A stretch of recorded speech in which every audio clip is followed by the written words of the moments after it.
자, 우리가 원소에 대해서 알아봤어요. 이제는 원자에 대해서 알아볼 거네. 아니, 또 원소는 뭐고 원자는 뭐래. 자, 아주 간단하게 말씀을 드리면 그거 나중에 선생님이랑 확인할 건데, 원소라고 하는 건 숫자를 셀 수 없는 큰 개념이라고 생각하면 돼. 물이 개념이고 원자는 개수를 하나하나 셀 수 있어요. 그래서 뭐 예를 들어서 미국인이다. 그럼 그냥 미국인이에요. 한국인이에요. 그런데 한국 사람 3명, 미국 사람 2명 이렇게 있어요. 이게 미국인이에요. 그러면 그건 원소가 되는 거고, 한국 사람, 미국 사람 이건 원자 개념이 됩니다. 셀 수 있는 개념 원자, 셀 수 없는 개념 원소 살짝 구별을 해주시는데, 근데 이제 막 이거 머리 싸매죠. 내가 지금 원소라고 얘기해야 돼, 원자라고 얘기해야 돼. 이거요, 요거 배우는 요때만 얘기를 해. 그 뒤로 여러분들이 고등 과정 가셔서 과학을 계속 공부하잖아요. 그때는 별로 신경 안 써. 원자라고 하든 원소라고 하든 그게 그건가? 이렇게 많이 얘기를 합니다. 그러니까 지금만 잘 요 정도만 체크를 하면 되겠다. 너무 머리털 빠지게 공부하지 말고, 중요한 거는 요거야. 아리스토텔레스와 데모크리토스가 물질에 대한 생각을 서로 했는데, 이거 여러분들 앞에서 원소 얘기할 때 살짝 들었던 거 생각납니까? 안 나? 그치. 방금 전 것도 기억이 잘 안 나는. 왜 이러는 걸까? 우리 뇌는. 분명 우리의 뇌는 엄청난 능력을 가지고 있고, 뭐 몇 퍼센트 안 쓰고 있다고 하죠. 우리 뇌가 죽을 때까지 내가 쓰는 뇌의 퍼센트는 몇 프로 안 돼. 10%는 커녕 5%도 안 되잖아. 근데 왜 이렇게 자꾸 까먹는 거야? 그걸 다 활용하면 다 기억할 텐데. 아리스토텔레스가 뭐라고 했냐면, 물질은 물, 불, 흙, 공기로 이루어져 있고 따뜻하고 차갑고 습하고 건조한 정도에 따라 다 바꿀 수 있어 라고 이야기하면서 이것도 얘기했어요. 없어질 때까지 무한히 쪼갤 수 있으며 물질에는 빈 공간 따위는 존재하지 않아. 사과를 가져다 놓고 내가 칼질을 계속 하잖아. 다다다다다다다 계속해 계속 그 쭉 아무리 해도 무한히 쪼갤 수 있어. 계속 쪼갤 수 있어. 그리고 어떤 물질과 물질 사이에는 빈 공간이라는 게 없다라고 이야기를 했고, 아리스토텔레스가 말도 더듬네. 아리스토텔레스 은근히 어렵다. 아리스토텔레스가 이 이야기를 할 때는 맞아, 아리스토텔레스 짱이야, 대박 이러고 있었거든요. 그런데 데모크리토스가 그때 뭐라고 했냐면, 물질을 계속 쪼개면 더 이상 쪼갤 수 없는 입자에 도달을 해요. 그리고 입자 사이에는 빈 공간이 존재해요 라고 이야기를 했어요. 입자 사이에 빈 공간이 존재한다. 그래서 알갱이로 이루어져 있고 이 사이에는 빈 공간이 있어요. 이 빈 공간을 뭐라고 하는 거야? 진공이라고 하는 거야. 이해됐어요? 진공이라고 이야기를 합니다. 여러분들 이 아리스토텔레스랑 데모크리토스가 살아있을 그 당시에 사실 데모크리토스는 아리스토텔레스의 잽도 안 됐어. 아무도 이 말을 듣지 않습니다. 뭔 헛소리 하고 있어, 웃기고 있네. 아리스토텔레스가 얘기한 게 맞지? 너 지금 장난하니? 증명도 하지 못하고 아무것도 못했거든요. 그래서 받아들여지지 않고 있다가 현대에 와서는 아이고 아리스토텔레스가 틀렸네, 데모크리토스가 맞네. 그래서 돌턴의 원자설로 발전이 이루어집니다. 돌턴의 원자설, 모든 물질은 입자인 원자로 이루어져 있고 얘네는 더 이상 쪼갤 수 없습니다. 돌턴의 원자설 몇 가지 이렇게 딱 얘기를 해요. 돌턴이 4가지를 이야기해서 더 이상 쪼갤 수 없다. 두 번째, 같은 원자는 질량이 같고 크기도 같다. 세 번째 해서 쭉 정리를 하는데, 그 기본 바탕이 데모크리토스의 입자설인 거야. 연속설과 입자설이라고 합니다. 아리스토텔레스의 주장은 뭐라고? 연속설이라고 하거든요.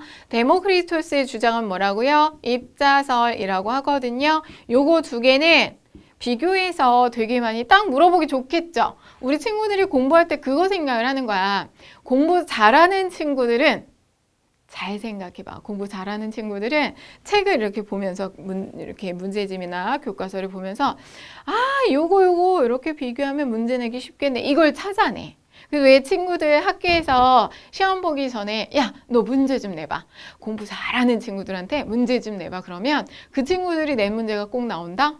선생님이 말씀하실 때 힘줘서 말씀하신 부분을 잘 기억하는 친구들이에요. 그리고 문제를 보거나 이렇게 책을 읽으면서 이거 비교하면 문제 내기 좋잖아. 그치? 이런 걸 찾아낼 수 있어야 돼. 여러분들도 생각해봐. 내가 봤을 때 아, 이거 문제 내기 쉽겠다라는 걸 찾을 수 있나 없나? 그 능력을 키워보시기 바랍니다. 그러면 좀 성적이 오르지 않을까? 자, 이 원자에 대해서 정확하게 이제 이야기를 해볼게요. 원자라고 하는 건 방금 이야기했죠? 물질을 구성하는 기본 입자라고 했고요. 기본적인 원자의 구조 이렇게 생겼다. 이렇게 생긴 거 많이 봤을걸. 그쵸? 원자에 대해서 고등학교 가시면 처음에 뭐 돌턴이 원자설을 제시한 모형부터 해서 톰슨, 러더퍼드 막 이렇게 해서 쭉 공부를 해요. 현대의 원자설은 가운데 핵이 있고 가장자리 전자가 뭐 구름처럼 떠다니는 어쩌고 저쩌고 이렇게까지 하는데 우리는 다 필요 없어. 그냥 요 정도만 알면 돼요. 원자의 기본적인 구조는 플러스 전하를 띠는 아이코 색깔이 안 보이네? 그러면 색깔 바꿔서 플러스 전하를 띠는 원자 핵, 야가 누구야? 원자 핵이에요. 얘네들 이름은 기억을 하는 게 좋겠어, 안 좋겠어? 생각을 해봐. 그치, 기억해야겠지. 플러스 전하를 띠는 원자 핵이 있고요. 요거는 마이너스 전하를 띠고 있습니다.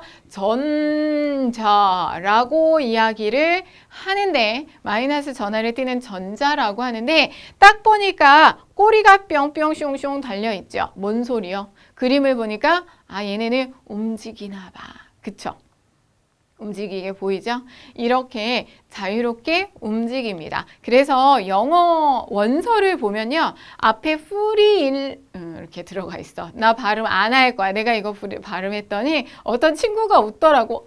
마음에 상처를 받아서 그 뒤는 발음 안 해. free가 들어가 있어. 자유롭게 움직인다.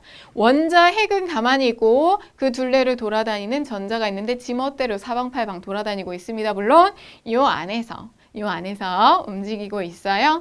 자, 이거 원자의 특징, 원자의 종류에 따라서 원자 핵의 플러스 전하량이 달라집니다. 여러분들이 나중에 공부를 하실 건데 예를 들어서 수소라는 원자가 있어요. 그러면 얘는 플러스 전하량이 1이야. 그러면 전자의 개수도 자 플러스 전하량이 1이야. 그러면 마이너스 전하를 띠는 전자의 개수는 1개가 됩니다. 전자의 개수도 똑같이 달라져요. 만약에 플러스 전하량이 2잖아? 그럼 전자는 몇 개겠어? 아 그렇지 2겠지 2개겠지 연결을 해주시고 원자는 전기적으로 중성일수 밖에 없지요. 원자에게 플러스 전하량이 1이면 전자가 1개라며.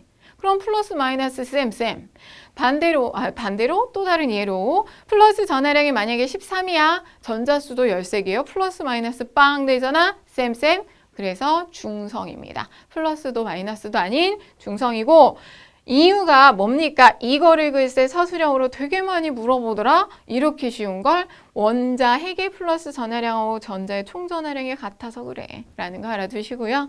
원자의 크기는 작어. 뭘 말할 것도 없지 뭐. 우리 지금 선생님이 쓰고 있는 이 펜을 쪼개서 원자 상태로 바꿨을 때 작어. 얼마나 작습니까? 저기 올림픽 경기를 치를 수 있는 올림픽 운동장에 있는 모래 한 알 크기 정도? 그러니까 우리가 일반적으로 보는 크기가 한 올림픽 경기장이다 그러면 그 안에 있는 그 모래 한 알 정도 크기가 바로 원자예요. 그러니까 너무 0.00000000 이렇게 들어가는 거예요. 너무 작아요. 그냥 작다라고 생각을 하시면 돼요. 자, 이게 바로 원자입니다. 기본적인 원자 개념 알아두시면 좋아요.